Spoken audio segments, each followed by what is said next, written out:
gabay ng inyong diwa.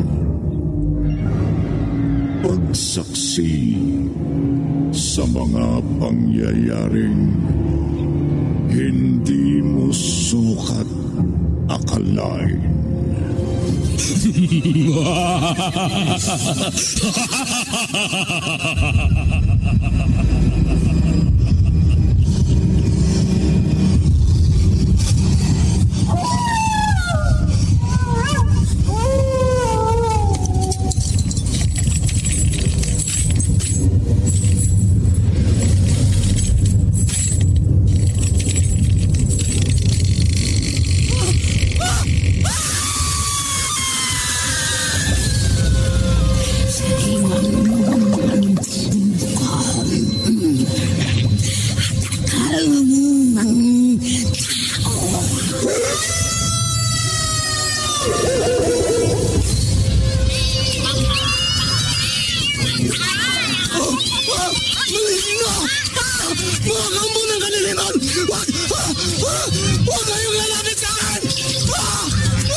Mga kababalaghang hindi kayang tanggapin ng inyong isipan. Nagaganap tuwing sasapit ang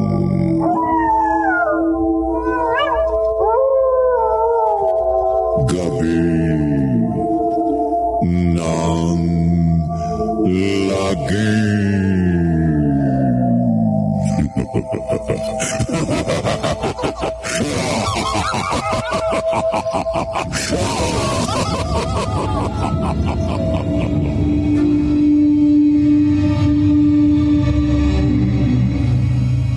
Magandang gabi, kaibigan.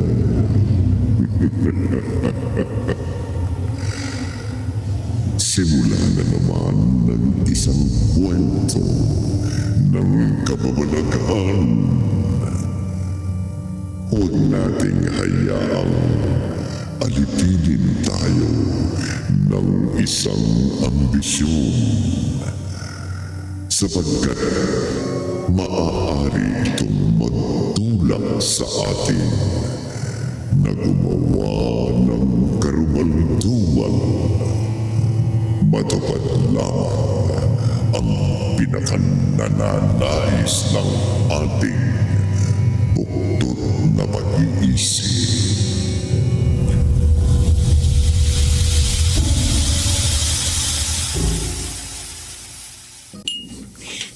Pasensya na, Mateo.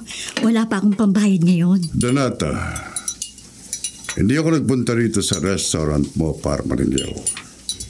Ha? Anong ibig mo sabihin? Gusto ko lang ipatikim dito sa kaibigan kong si Franco ang specialty ng inyong restaurant. Ganun ba? Sige. Oo. Maupo lang kayo at ipaluluto ko na sa aking cook. Salamat, Donata. Teka. Para namumukhaan ko siya. Si Franco. Negosyante rin siya. Maaring nangutang ka na sa kanyang kumpanya. Hindi mo lang naalala. Kumpanya? Nagpapautang ka, sir? Oo, Donata. Mababa interes. Baka gusto mo umutang. Sa ibang panahon, may utang ba akong dapat bayaran? Basta kung kakailanganin mo ng dagdag na puhunan, narito lang ako, ha? Alam ni Mateo kung saan ako matatagpuan. Opo, sir. Salamat naman. Sige po, ipaluluto ko na sa aking cook ang inyong order. Sinigang na ulo ng salmon. Yun. Na maanghang, ang sabaw, at maraming gulay. Yun. Natatakam na ako, Mateo. Mukhang maganda nga sa restaurant na ito. Hindi lang service ang maganda, pati mga tauhan dito nata. Mukhang madalas ka rito, ha? Hindi naman. Sabihin na lang natin, isa ito sa mga restaurant na pinapayagan kong mamili sa aking grocery na lista o utang. May utang ka sa akin pero nagpapautang ka rin. Hindi ko maintindihan. Paano ka nga makababayad sa akin kung ang iyong paninda ay pinahuutang mo rin? Maliit na sakripisyo para makuha ko ang simpatya ng mga tao. Ang iyong ambisyon. Hindi ito nawawala sa isip ko, Franco. Isang araw, magiging mayor ako ng bayang ito. May matagal na akong proposal sa iyo. Buburahin ko ang lahat ng utang mo sa akin. Tutulungan pa kita sa kampanya, kapalit ng isang bagay. Madali lang naman. Bakit pinaghihintay mo pa ako? Hindi ko hawak ang puso ng anak ko, Franco. Huwag na siyang hiligin mo. Babayaran kita. Isang araw makababayad din ako sa iyo. Sinisiguro ko yan.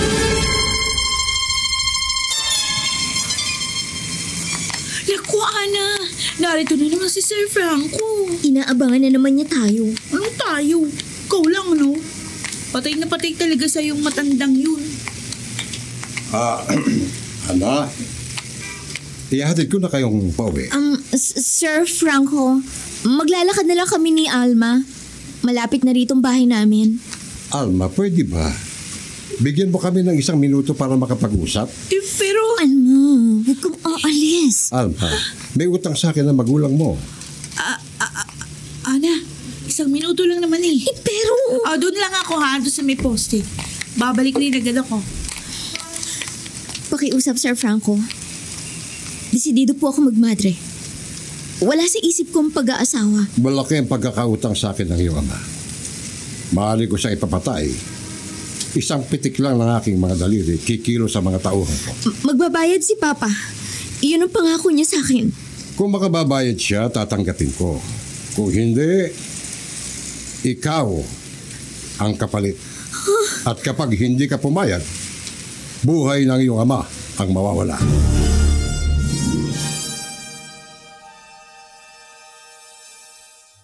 Mateo, talagang ginigipit tayo ni Franco. Papa, umalis na lang tayo rito. Hindi pwede, Ana.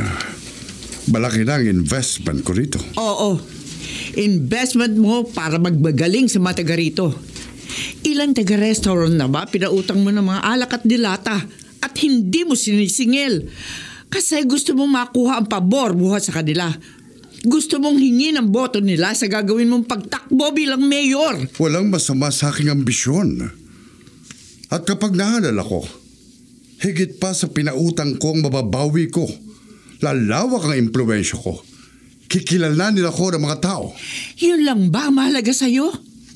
Ang maging sikat ka? Ang kilalaning ka?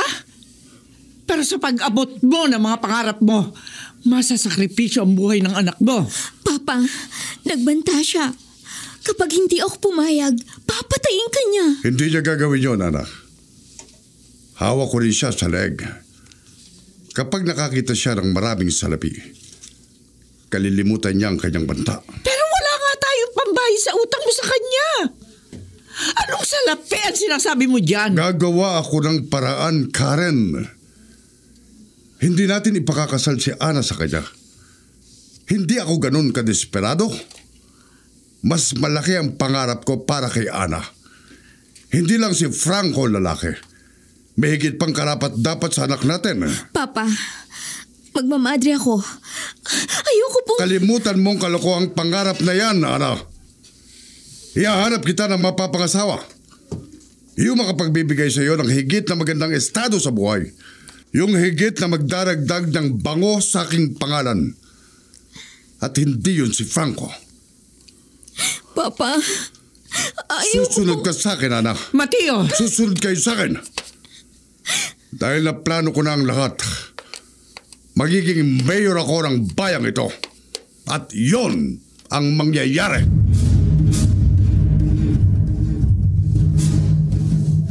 Maglalayas ka? Saan ka naman pupunta? Baka lalo kong mapahamak yan. Hindi ko gusto ang plano ni Papa. Ako nga rin, hindi ko gusto eh. Pero ayoko naman sumang-ayon sa plano mo, yung maglayas. Anong gagawin ko, Alma? Ayoko mag-asawa. Ayoko sa plano ni Papa. Wala pa naman siyang nahahanap na ipapakasal sa'yo eh. O di tuloy mo lang muna yung pag-aaral mo. Tsaka na natin problemahin kung andyan na yung napili niya para sa'yo. Natatakot ako. Iba na si Papa. Parang na-obsess siya sa pagiging mayor. Hindi na niya iniisip ang damdamin namin ni Mama. Iba na si Papa.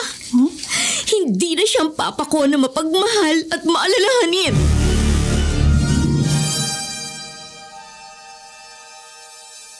Oh, Donata. May bakante pa akong 2 kwarto sa pinauupahan kong dormitoryo. Magaling, Mateo. Kung ganun, sa iyo ko papupuntahin bukas ang magkapatid na bababa galing sa minahan. At galing sa binahan? Oo. Nakalimutan mo na ba? Tuwing 2 buwan, bumababa sila para umuwi sa kanilang pamilya. Pero bago yon, ibinebenta nila ang batong hiyas na nahuhukay nila mula sa minahan. Malamang may kayamanang nahukay ang magkapatid na sinasabi mo. Maaari.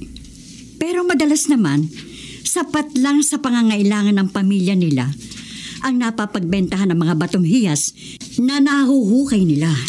At naniniwala ka roon, Donata? Bakit naman hindi?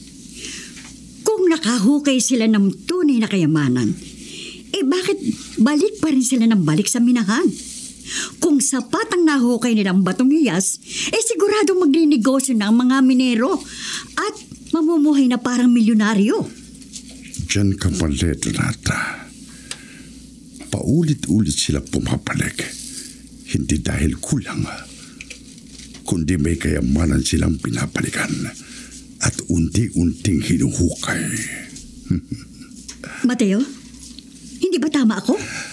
Siguro nga'y tama ka, Donata. Sige, papuntahin mo na lang sa akin. Bibigyan ko ng kwartong paupahan. Maaring ang mas kailangan niya ang tulong natin. Dahil sa hirap na dinaranas nila sa minahan, hindi biro ang araw. Gabing pagtiktik ng bato at putik para lang makahanap ng batong hiyas na mapakikinabangan.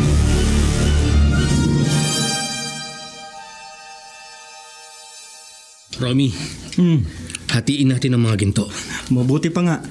Para ano man ang mangyari, magkahiwalay man tayo sa pagbiyahe pag-uwi, tiyak na may makapagdadala ng ginto sa ating pamilya. Tama ka. Oh, ito. Bilisan mong kilos. Baka bumalik na si Aling Donata. Ang laki ng mga piraso ng ginto. Tol, yayaman na tayo ng gusto. Oo, Romy. Hindi na natin kailangan bumalik sa minahan. Magiging buhay-hari na tayo. Oo, ayan. Naitago ko na yung bahagi ko. Narito na sa bag ko. Ako rin, Romy. Ito, medyo mabigat pero kaya ko pa namang buhatin. Hindi ito dapat mawaglit sa akin. O kaya mawalay. Oo, iingatan natin ito. Ayos. Eduardo, Romy, naihanap po na kayo ng kwartong mauupahan. Salamat po, Aling Donata. Saan po ba? Sa paupahang dormitoryo ni Mateo. Mabuti po. Minsan na ako nang upahan doon. Mabait po si Mang Mateo. Kung ganun, Eduardo, tayo na. Malapit ng dumilim eh. Kailangan nating makapagpahinga bago tayo bumiyahe bukas. Pauwi sa ating bayan.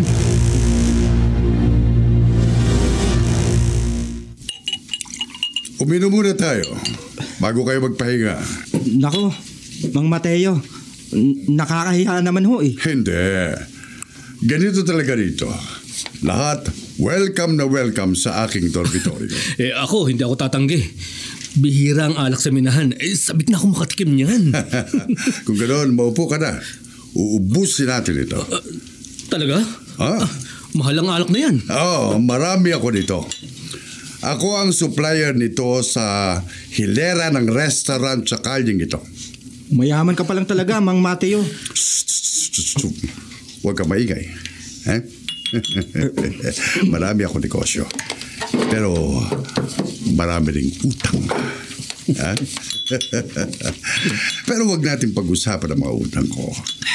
Gusto ko kwentuhan niyo ako sa buhay niyo. Sa binahan.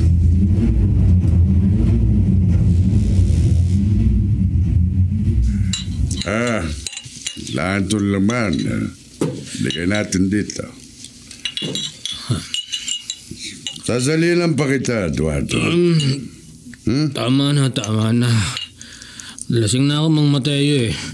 Tignan mo nga itong kapatid ko. Dito na nakatulog sa kalasingan. Lasing na rin ako eh. Ano ba naman yung mga bag ninyo? Bakit hindi nyo mabitiwan? Ito ba?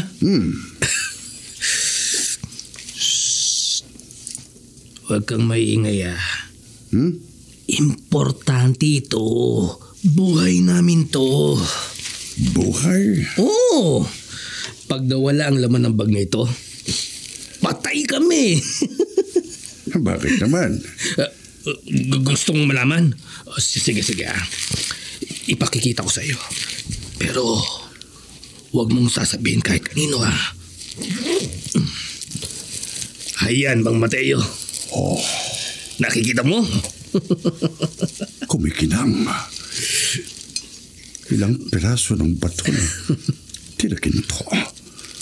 Eduardo. Hindi mo ba nakikita? Ginto. Ginto itong nasa bag ko. Oh. Mayaman na kami ni Romy. At hindi na kami babalik sa minahan. Hindi na. Pagkatapos ng mayaman na kami. Hindi ka na talaga makababalik kahit saan.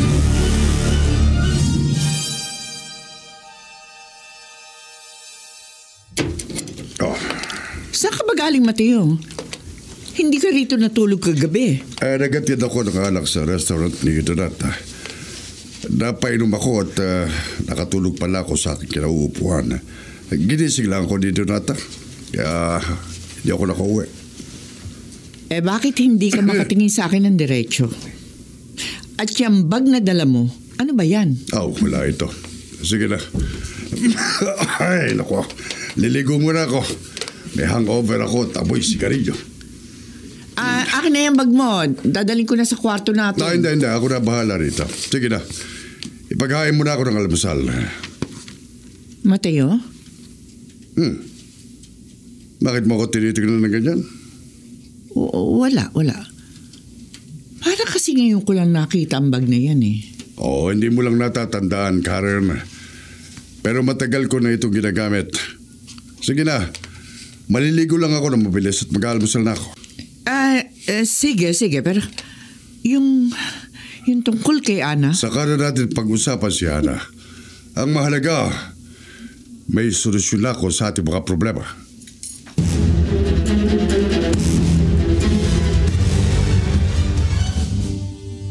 Sabi ni Mama, nagtataka siya sa mga kilos ni Papa. Bakit? Ano na naman ang nangyari sa papa mo? Umuwi raw kanina. May dalang bag na parang mabigat ang laman. Tapos sigurado raw si Mama na noon lang niya nakita ang bag na yun. Ay baka bumili ng bagong bag yung papa mo. Hindi naman yun nakapagtataka. Nakapagtataka yun. Ano? Kasi tuwing may kailangan si Papa, si Mama ang inuutusan niya. Pati nga pagde-deliver ng mga order mula sa grocery, si Mama ang inuutusan niya. Delivery boy nga lang ang nagdadala. Pero si Mama laging sinasabihan ni Papa, gawin mo ito, puntahan mo yan, bilhin mo ito, sabihin mo ito kay ganon, ibili mo ako ng ganito, i-order mo ako ng ganyan. Ganon ba? Oo, Alma. Nag-aalala na talaga kami kay Papa. Masyado siya naghahanda sa darating na eleksyon. Paano ko nagawa na niya ang lahat? Nakalikom siya ng sapat na pera para sa kampanya. Pero paano kung sa bandang huli, hindi siyang iboto ng taga rito? Uy, huwag mong problemahin yan. Sa tingin ko, mas dapat ka mag-alala tungkol kay Sir Franco at sa banta ng papa mo na ipakakasal ka sa gusto niyang lalaki. Isa pa yan. Pero yung lagi kong sinasabi sa'yo, hindi solusyon ang paglalayas, ha? Makakaisip din tayo ng paraan para malusutan mo yung plano ng papa mo. Pero friend, pakiusap. Huwag kang maglalayas.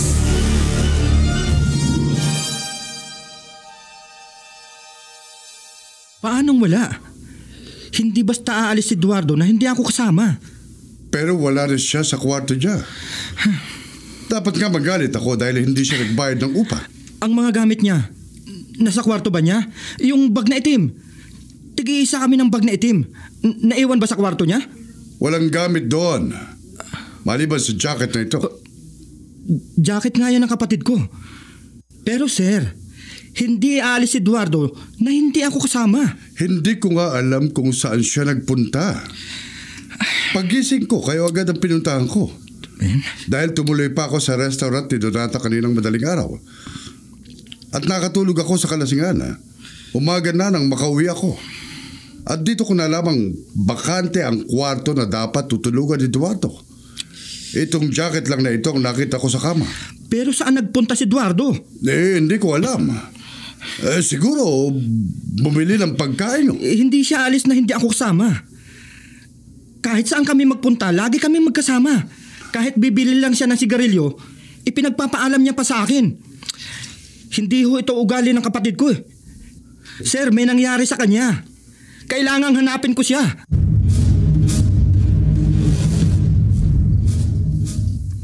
Hindi nagawi rito sa restaurant si Eduardo. Matapos niyang sumama kay Mateo, hindi pa siya bumabalik rito. Isa pa, ang alam ko, ngayong umaga ang alis ninyo patungong Kabayanan. Hindi ba? Oo nga, Aling Donata. Pero nawawala si Eduardo. Hindi ko siya makita. At hindi ko alam kung nasaan siya. Hindi mo na lang, Romy. Baka bumili lang ng pagkain. Masama ang kutob ko. Hindi ugali ni Kuya na lumakad na hindi nagsasabi sa akin. Ha?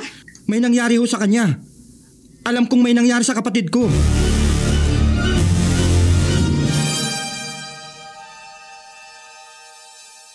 Saan galing ang maraming perang ito?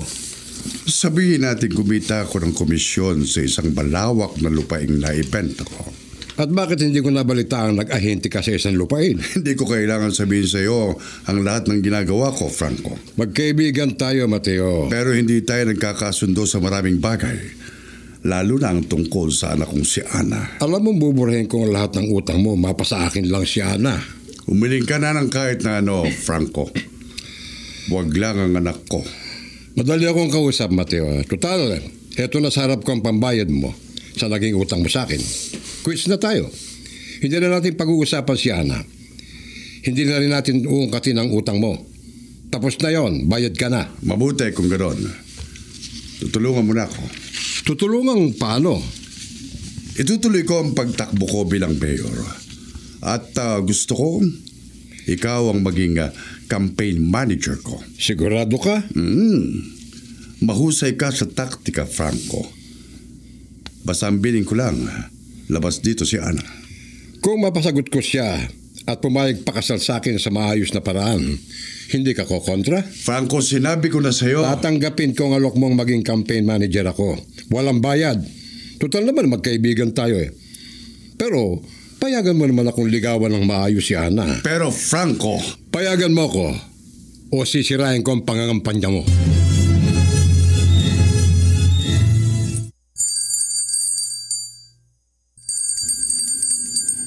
ano yun? Anong ano yun, Papa? Hindi mo ba narinig? Tunog ng maliit na bell. Yung ikinakabit sa bag. Wala akong naririnig. Ay, mabuti pa. Magpahinga ka na. Ako nang tatapos ng paggupit ng iyong campaign posters. Siguro nga pagod lang ako. Sige anak, magpapahinga muna ako ha. Pero kapag dumating si Franco, gisingin mo ko. Ayokong mapag-isa kayong dalawa. Opo, Papa.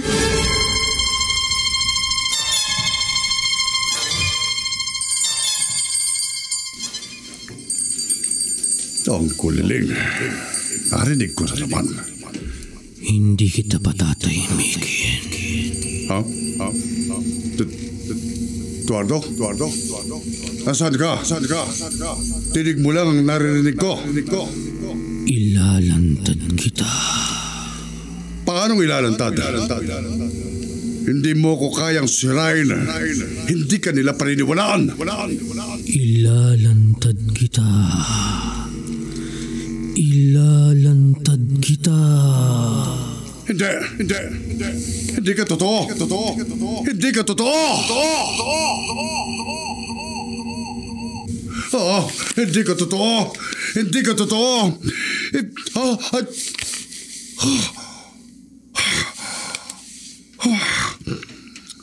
Panaginip. Napanaginipan ko si Eduardo. Pero hindi yun pwedeng magkatotoo. Wala na siyang magagawa. Nasa akin na ang mga ginto.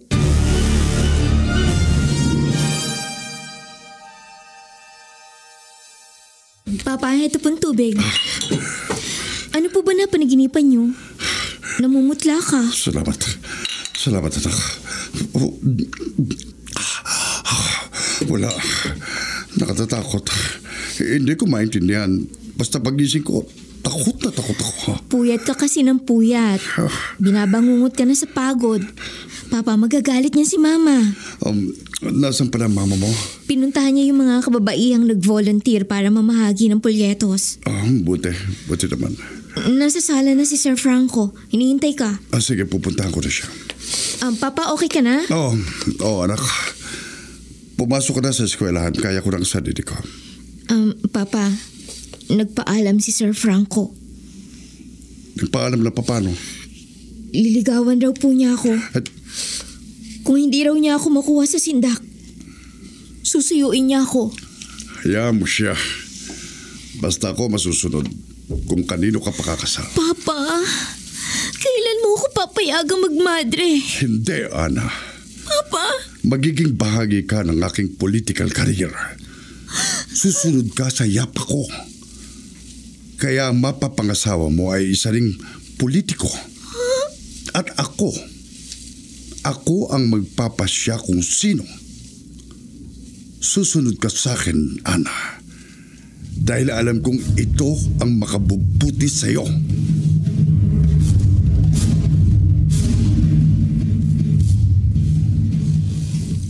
Tumuloy ka, Romy. Halika. Maupo ka. Naiintindihan ko ang iyong pagdadalamhati. Sa ngayon, kahit hawak ko ang iyong kamay, hindi ko makita sa aking balintataw ang kinaroroonan ng kapatid mo. Pero kung may sasama mo ko sa huling lugar na pinuntahan ninyo, maaari ko maramdaman ang espiritu niya roon. Huwag mo akong titigan ng ganyan. Oo. Pwede ko masabi kung patay na siya o kung may nangyaring masama sa kanya.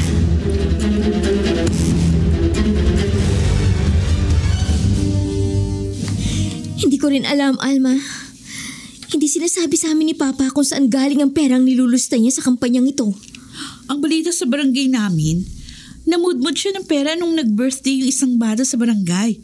Dumalo siya at nagbigay nga ng mga pera. Gusto niya talaga makuha ang boto ng mga tao. Pero maraming pera yun.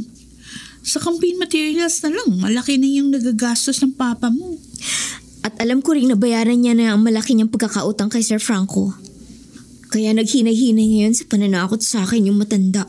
At siya rin ang campaign manager ng papa mo. Minsan, niisip ko, sana wag manalo si Papa para itigil na niya ang kaibangan niya. Pero anong malay natin? Baka kung manalo siya, ma-realize niya na mahirap pala yung pagiging mayor at magising siya sa kahibangan niya. Maaring maging matino siyang mayor. Ewan ko, Alma. Para na ako masisiraan ng bait sa ginagawang ito ni Papa. Kapag hindi ako nakatagal, isang araw, lalayas na ako talaga. Basta ka naman pupunta. May pupuntahan na ako, Alma. May kausap na ako. Ano? Humingi na ako ng payo sa kanya at payag siyang kupkupin ako doon.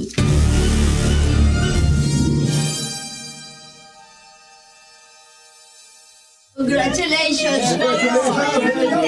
Salamat. Maraming salamat sa boto ninyo. Salamat sa boto nyo. Asahan yung tapat na paglilingkod ni Mateo. Binabati kita, Mayor Mateo. Salamat. Teka, taga rito ka ba? Hindi. Pero gusto pa rin kitang batiin. Ang kanyang mga mata, ang kanyang titig, parang tumatagos sa aking kaluluwa. Tayo na, Mateo. Kailangan makita mo na ang iyong opisina. Hanggang sa muli, Mayor Mateo. Tayo na. Maraming politiko ang naghihintay sa iyo sa mayor's office.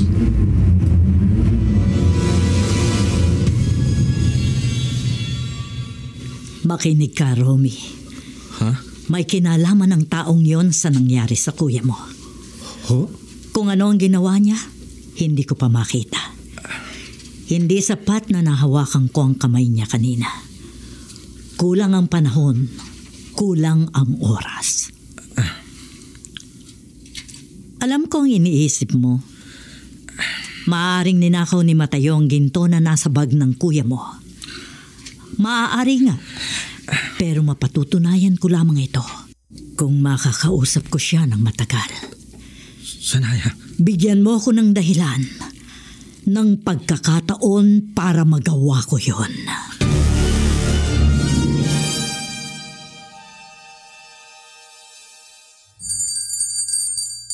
Ha? Ano yun? Alin ang ano? Narinig mo yung kuliling? Ha? Wala naman akong naririnig. Meron ako narinig. Oh, nawalang bigla yung tunog ng mga kuliling. Hindi kaya dahil sa mga palawit niyang bag mo? Hindi Franco. Walang kuliling sa mga palawit nitong bag ko. Baka naman imahinasyon mo lahat. Siguro nga. Pero matagal pa ba pakikipag-usap ni Mateo sa mga politiko? Kailangan maghintay tayo rito sa labas. Confidential ang meeting. Bakit? Para saan ba yun? Tsaka tungkol saan? Sa ikaunlad ng kanyang political career.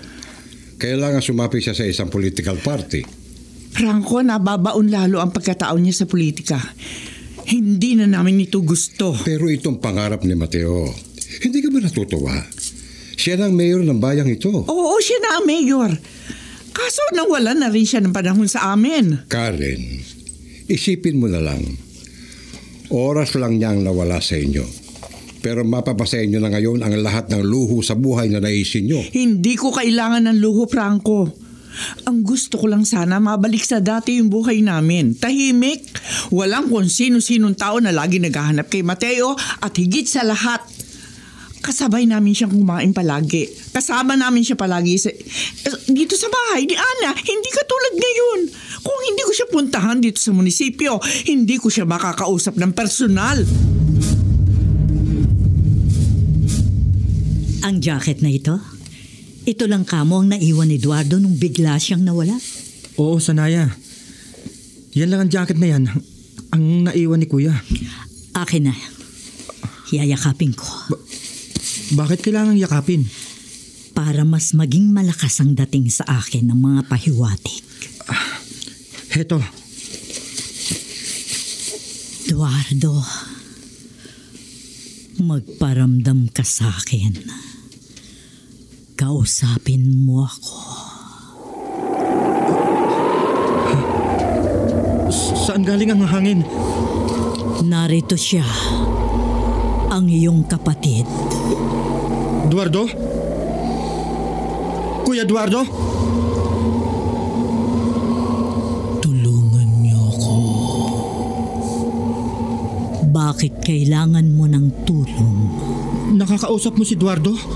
Humihingi siya ng tulong. Nasaan siya? Itanong mo kung nasaan siya.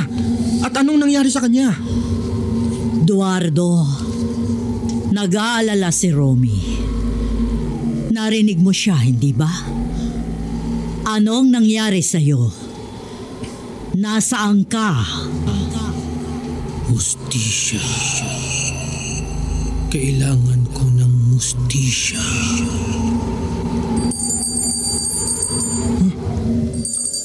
Ang mga kuliling. Nakasabit yun sa bag ni Kuya. Yun ang mga tunog ng kuliling sa bag niya. Kailangan niya ng hustisya. Nasaan siya? Anong nangyari sa kanya? Bakit naririnig ko mga kuliling? Pero si Kuya hindi. Wala na. Hindi ko na siya nararamdaman. Ha? Hindi niya sinagot ang mga tanong ko. Pero nagdurusa siya, Romy. Sanaya. Humihingi siya ng katarungan sa sinapit niya.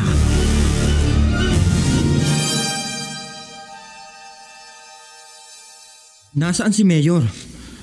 Kailangan ko siya makausap. Romy, pasensya na talaga. Hindi na siya ganun kadaling kausapin. Kailangan mo ng appointment. Aling Karen, Siya ang huling kasama ni Kuya bago nawala ang kapatid ko. May gusto lang akong itanong sa kanya. Romy, gusto kitang tulungan. Pero si Franco nag-aayos ng kanya appointments. Kahit ako, Romy, kailangan kong maghintay sa munisipyo para makausap lang ang sarili kong asawa. Aling Karen, Pasensya na talaga. gusto ko hong malaman nyo. Humingi na ho ako ng tulong sa isang may kakayahang makipag-usap sa isang kaluluwa. Sa isang taong patay na. Ha? Anong ibig mong sabihin? Duda po akong patay na si Kuya. Kaya naghanap po ako ng taong makakatulong sa paghanap sa kanya para mailibing ho siya ng maayos. Hihingi ka ng pampalibing kay Mateo? Hindi po. Kung ganun, ay ano, Romy? Ayon po sa taong nilapitan ko, ayon kay Sanaya, may kinalaman ho si Mayor sa pagkawala ng kapatid ko.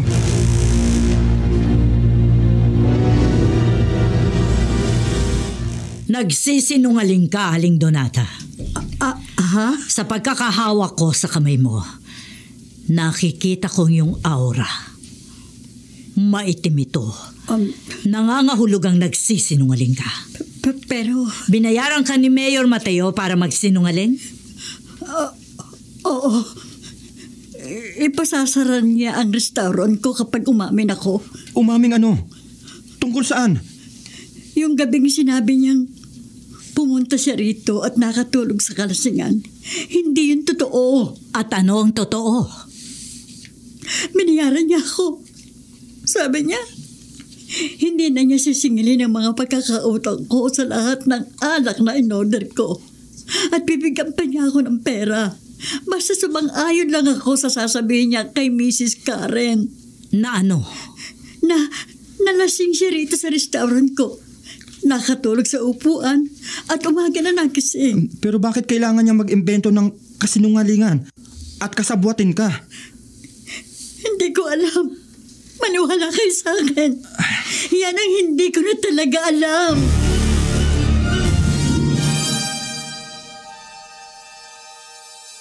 Bakit hindi mo sinasabi sa akin to, Franco? Alin? Yung tungkol sa minerong nawawala? Oo. Hindi na kailangan. Karaniwan na sa bayang ito ang pagdating at bigla ang pag-alis ng mga minero. Pero si Eduardo, ayon sa kapatid niya si Romy, nangupahan sa ating dormitoryo bago ito nawala. So, anong kinalaman natin dyan? Ako wala. Dahil hindi ko nakita si Eduardo at Romy. Si Mateo ang nagpatuloy sa kanila sa dormitoryo. Gano'n naman pala eh. Huwag mo na masyadong isipin yun. Hindi pwede ipagwalang bahala ko, Franco. Umamin na sa akin si Donata. Ha? Umamin na paano? Nagsinungaling siya nang umayon siyang nanggaling nga si Mateo sa kanilang restaurant nung umagang nawala si Eduardo. At ano naman ang pinatunayan nito sa'yo, Karen? Ha? Oh, come on. Huwag mong guluhin ang isip mo sa isang pangkaraniwang minero. Hindi siya karaniwang minero, Franco. Dahil nung gabing nawala siya, may dala siya mga batong hiyas, mga ginto sa kanyang bag. At nakapagtataka ang biglang pagkakaroon ni Mateo ng maraming pera. May alam ka ba rito? May kinalaman ka ba rito, Franco?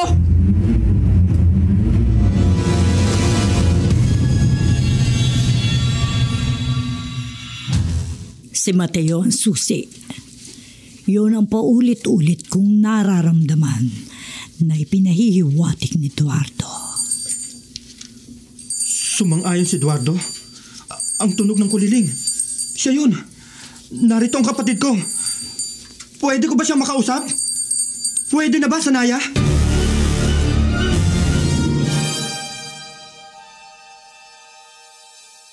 Mas naniniwala ka ba kay Donata? Okay, Romy? O sa Sanaya na yon?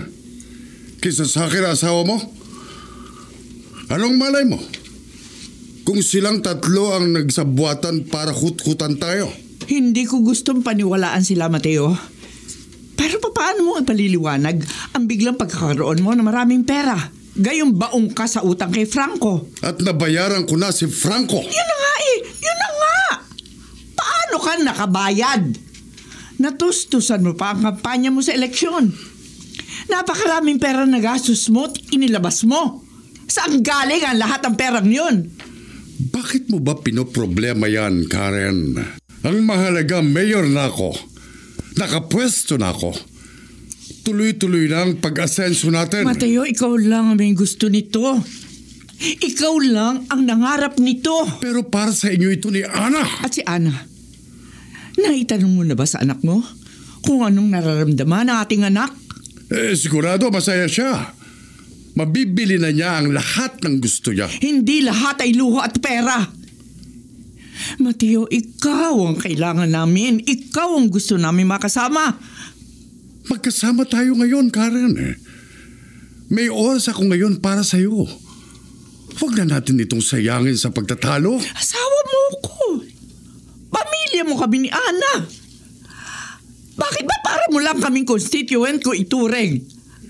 Kailangan pa namin maghintay para makausap ka. Karen, iba na ang kalagayan ko ngayon. Mayor na ako.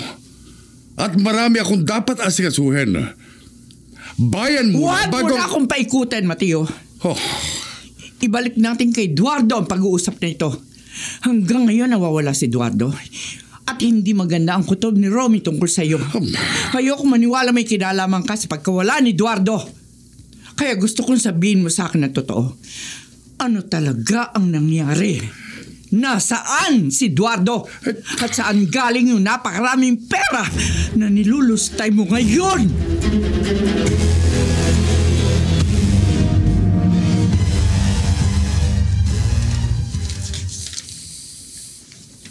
Hindi ko na kaya, Mama. Tawarin mo ako. Kailangan ko nitong gawin. Pero paano ako, Ana? Iiwan mo lang ba ako mag-isa? Maaari niyo po akong dalawin sa kumbento. Pero Ana! Ito lang ang naisip kong paraan para lubusan ko matakasan si Sir Franco. Alam ko hindi niya ako titigilan hanggat nakikita niya ako rito sa bahay. Pero anak... Ma, sana maunawaan mo ako. Mahal kita. Pero hindi ko na kaya mga nangyayari sa pamilya natin. Hindi ako natatahimik. Gabi-gabi kong iniiyakan na malaking pagbabago ni Papa. Iba na siya. Malayong-malayo na sa dati kong ama na mapagmahal, maalalahanin, at inuunang kapakanan natin bago ang sarili niya.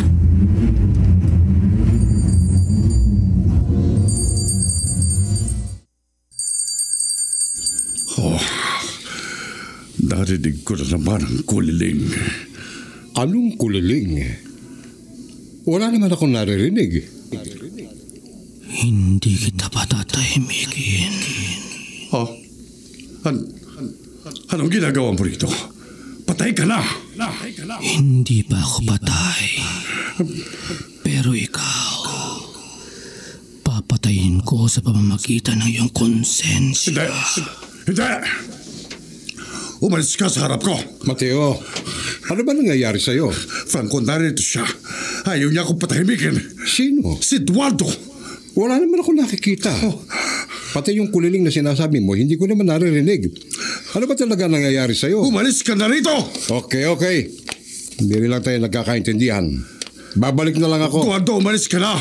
Mateo. Patay ka na! Patay ka na! Ano bang nangyayari sa'yo? Tigilan mo na ito. Kapag narinig ka ng mga staff mo rito sa munisipyo, iisipin nilang nababaliw ka. Masisira ka sa mga tao. Tama na yan. Itigil mo na kung ano yung pinagsasabi mo.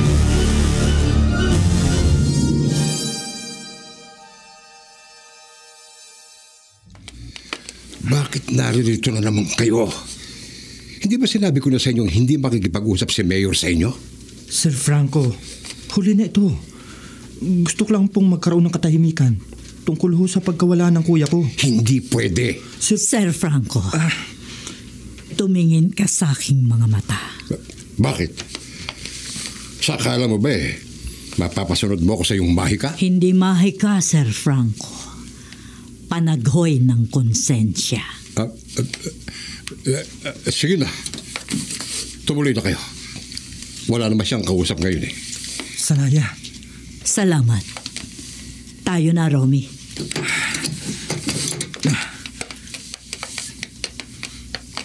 Paano kayo nakapasok dito? Kailangan sabihin mo sa amin ang totoo. Anong totoo pa ang gusto niyong malaman? Nasaan ang kapatid ko? Anong ginawa mo sa kanya? Wala akong alam kay Eduardo. Nag-aaksaya lang kayo ng oras. Ako na, Romy. Lumabas na kayo dito. Mayor, hayaan mong kamayan kita bago kami magpaalam. Sige. Salamat sa pagbisita pero marami pa... Oh. Ang kanyang mga mata. Hindi ako makatanggi sa titig niya. Ngayon, Mayor, sasabihin mo sa akin ng totoo. Ang totoo? Nasaan si Eduardo? Ano ang talagang nangyari sa kanya? Oh, ang kuliling. Ang malilit na kuliling. Narinig ko na naman. Sabihin mo sa kanila. Aminin mo ang ginawa mo sa akin. Oo! Aminin ko na. Sasabihin ko na kung ano ang totoong nangyayari.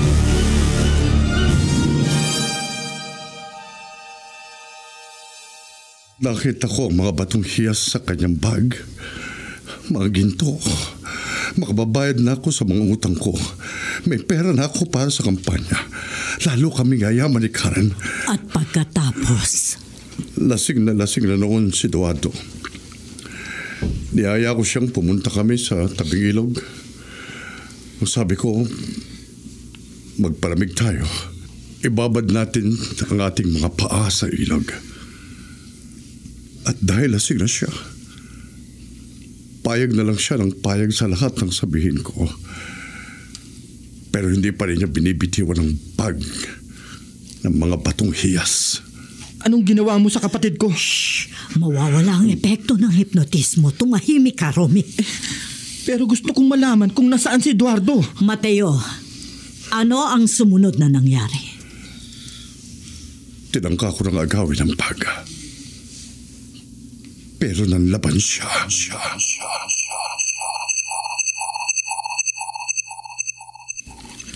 Hindi. Akin lang ang bag. Pinaghirapan namin ito ni Romy. Ito ang katuparan ng aming pangarap. Mas kailangan ko mga batong hiyas. Kaya pasensya na, Eduardo.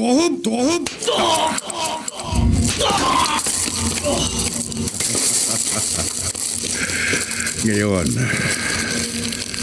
sisiguruhin ko na wala nang makatatagpo sa katawan mo.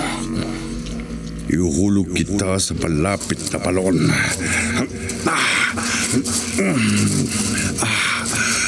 Akin na mga batong hiyas. Yayaman ako.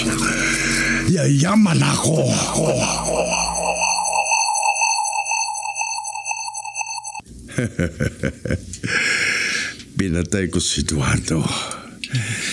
Iniulog ko ang katawan niya sa balon. Akin lang ang manghiyas. Akin ang mga ginto. Hayop ka! Demonyo ka! Pinatay mo ang kapatid ko! Romy. Ang mga kuliling, hindi ako pinatatahimik. Ang palawit na kuliling sa bag ni Eduardo. Paulit-ulit kong naririnig. Tama na! Ayoko nang marinig ang mga kuliling. Patahimikin niyo na ako! Oo, patahimikin niyo na ako! Inaamin ko! Pinatay ko si Eduardo! Pinatay ko siya para matupad ang aking ambisyon! Ako nga ang pumatay sa kanya!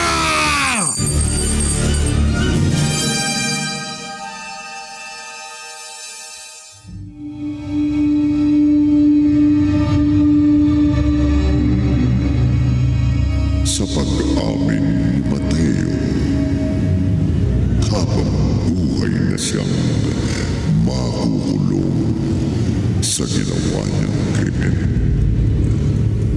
Samantala, natagpuan nga sa balon ang labi ni Eduardo. Inilibing nila ito sa mas maayos na lugar. Malagim katapusan sa isang minerong nangarap ng maayos na buhay.